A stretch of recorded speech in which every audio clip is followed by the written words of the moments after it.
and welcome to the Run Amok Podcast. I do look, I think this dude is going to be, he's looking for a family. He's going to be a great dad. He's going to be I could see him rocking a birthday party.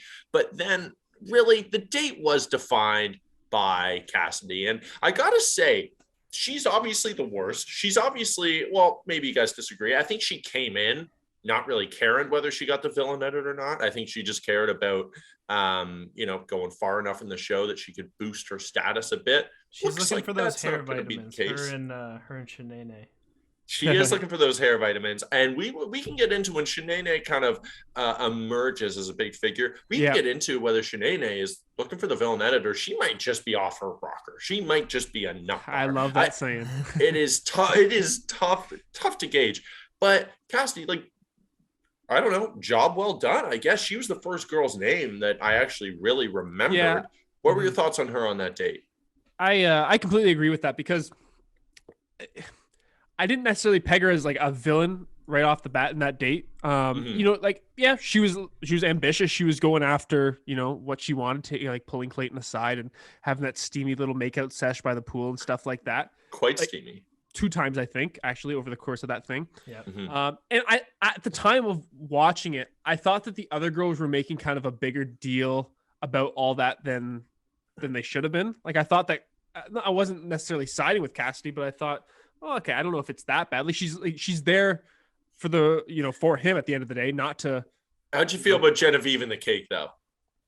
Oh, well, I mean, did you see that death stare at the cocktail party? Sure. Absolutely. Yeah. Then it started to go kind of, off the rails a little bit. And I think she started to embrace kind of the villain side when she started getting the negative feedback from everybody else. Mm-hmm. Yeah, fair enough. Gary, what was your initial takeaway when you saw her? Because obviously we do see the evolution and we can get into obviously the preview for next week, etc. But just this first date, were you kind of on the fence? Am I going to kind of like this girl? Because she is absolutely. Maybe okay. No. Not at any point. Even when she pulled him aside, it didn't seem like I want to get some time with Clayton. It was I need a hair vitamin sponsorship right fucking now. And I'm trying to get screen time. And even the first makeout felt so forced. It was it's almost a little it did. Yeah, it was not easy to watch. And I was never on her side. It was very unattractive. Not that she's unattractive, but just the forcefulness. Yeah. But Cassidy, despite that perhaps early red flag, she's the first recipient of the group rose and also the first recipient of the here for the wrong reasons distinction from the other girls, which is a heavy, proud badge to get. It is. Now, to me, those confident lines, because what she was at the cocktail party, or not the cocktail party, but also she does this at the cocktail party as well. But at the group date after party, she's saying the very confident lines of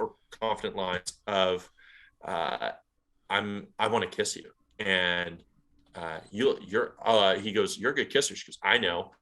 I hate that. And to me, that's not me not liking, and I know you guys will understand this. This is not me not liking confident women. I exclusively like confident women. You are obnoxious. If a guy said that, it'd be obnoxious. What were your, am I wrong? Yeah, I agree. And even the way he responded to that, there was something at the pool as well, she said. I can't remember what it was, but it was something kind of obnoxious like that as well. Yeah. Where he doesn't really know what to say. He just kind of awkwardly looks down and goes, pretty confident. I like that.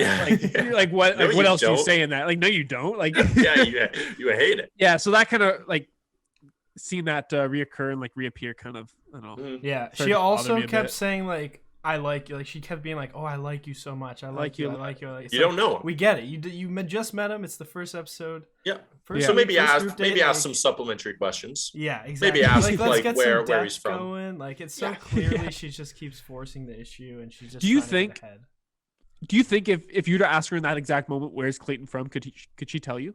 Oh, absolutely. Not a chance. She knows nothing about him, and he knows nothing about her. What about a last name? Nope. That'd be a stretch. I don't think so. I think she probably called him Colton 4 or 5 times. I don't think she knows anything about him. I think she knows exactly as much as she wants to know about him. which is this dude's the Bachelor. I think that is exactly the amount that she came in wanting to know, and that's how much she'll know when she leaves next week.